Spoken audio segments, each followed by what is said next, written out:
Ciao Fanny.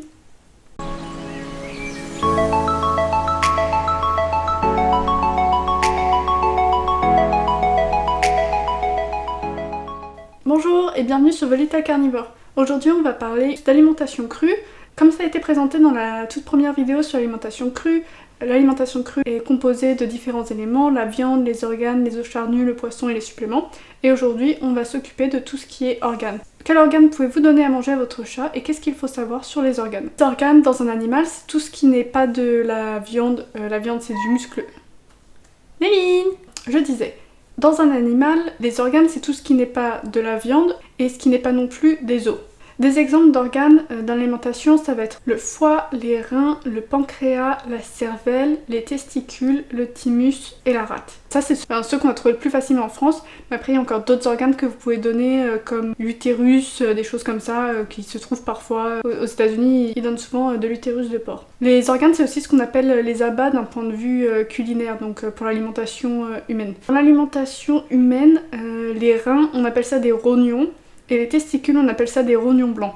Si vous êtes en supermarché et que vous voyez écrit rognon blanc, c'est des testicules. Si vous voyez écrit rognon, c'est des reins. Il y a des choses qu'on compte comme organes dans l'alimentation humaine mais qu'on ne va pas compter comme organes dans l'alimentation crue. Et j'en ai déjà parlé dans la précédente vidéo. Ça va être le cœur, la langue, les poumons et les gésiers parce qu'en fait d'un point de vue anatomique c'est des muscles sauf le poumon et donc ils ont un profil nutritionnel qui est bien plus similaire à de la viande qu'à des organes. Donc c'est pour ça qu'en général on va le compter comme de la viande un peu particulière, donc il faut pas trop en mettre dans la ration. L'intérêt nutritionnel des organes c'est qu'ils sont bien plus riches en vitamines et minéraux que la viande. Donc en fait on va donner une petite partie de la ration d'organes qui va apporter au chat des vitamines et des minéraux. Donc en fait on dit souvent que les organes c'est un peu les multivitamines de la nature. Et l'organe le plus important dans l'alimentation ça va être le foie. Pourquoi le foie? Parce que c'est celui qui est le plus riche en vitamines et en particulier en vitamine A. Et c'est pourquoi on ne donne jamais plus de 5% de foie dans l'alimentation, car donner trop de foie sur une longue durée pourra entraîner une hypervitaminose A, c'est-à-dire que le chat aura trop de vitamine A. C'est un peu l'opposé d'une carence en vitamine A, c'est une hypervitaminose A. Si vous donnez pas de foie du tout dans l'alimentation, au contraire, là vous aurez une carence en vitamine A et les deux auront des répercussions sur la santé de votre chat. Donc en général le foie dans l'alimentation crue ça va être entre 3 et 5%, ça va beaucoup dépendre du foie de quel animal. En général le foie de ruminant est plus riche en vitamine A que du foie de poulet par exemple. Donc du foie de bœuf, foie de veau est plus riche en vitamine A que du foie de poulet. Et donc la quantité de foie va dépendre de l'animal dont il vient et des vitamines apportées par les autres aliments dans la ration et par le besoin nutritionnel de votre animal. Les autres organes vont aussi apporter des vitamines et des minéraux et c'est pour ça que dans l'alimentation crue, l'alimentation crue traditionnelle, on recommande en général entre 3 et 5% de foie et 5% d'un autre organe. L'autre organe pouvant être n'importe quel autre organe dont j'ai parlé précédemment, c'est-à-dire des reins, des testicules, etc. Pour les chats, la rate de bœuf est particulièrement intéressante parce qu'elle est très riche en fer et c'est souvent difficile de couvrir tous les besoins en fer du chat sans utiliser de rate de bœuf. Pour les intérêts nutritionnels des organes, par exemple la cervelle, ça va être très riche en acides gras, DHA en particulier, qui autrement se trouve dans le poisson. On peut donner des organes de n'importe quel animal que vous trouvez en supermarché, sauf le porc à cause de la maladie d'Odrowski, ça a été développé dans la vidéo précédente. On ne donne pas non plus de sanglier. Et ensuite, pour tout ce qui est gibier, il faut faire encore plus attention que pour la viande, bien vérifier qu'il n'y a pas de maladie, comme les maladies sont souvent dans la moelle épinière, dans la cervelle ou dans les organes.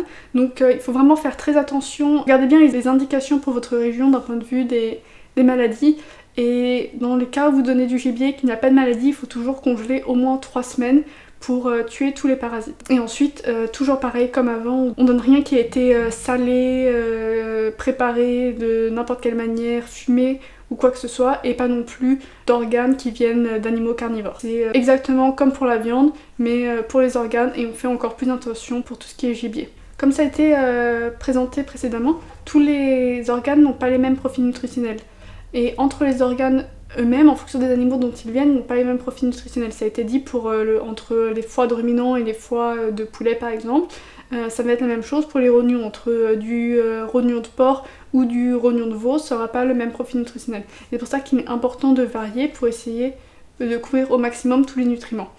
Et si vous ne pouvez pas varier, j'en reparlerai dans une autre vidéo, mais il est toujours possible de couvrir tous les nutriments en utilisant peu d'ingrédients et en remplaçant certaines choses par des suppléments.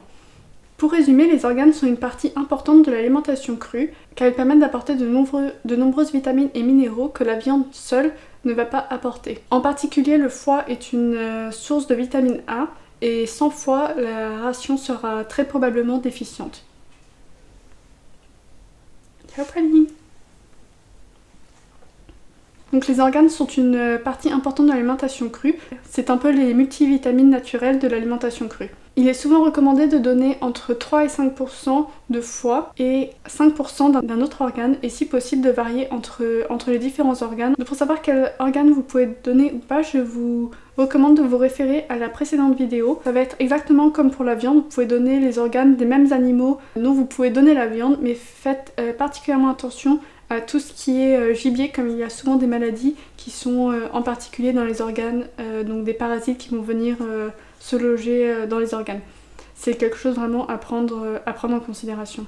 Merci d'avoir regardé cette vidéo, j'espère qu'elle aura été utile, qu'elle vous aura appris quelque chose sur les organes. Si cette vidéo vous a plu, mettez un pouce bleu, abonnez-vous et on se retrouve bientôt sur The Little Carnivore pour une autre vidéo.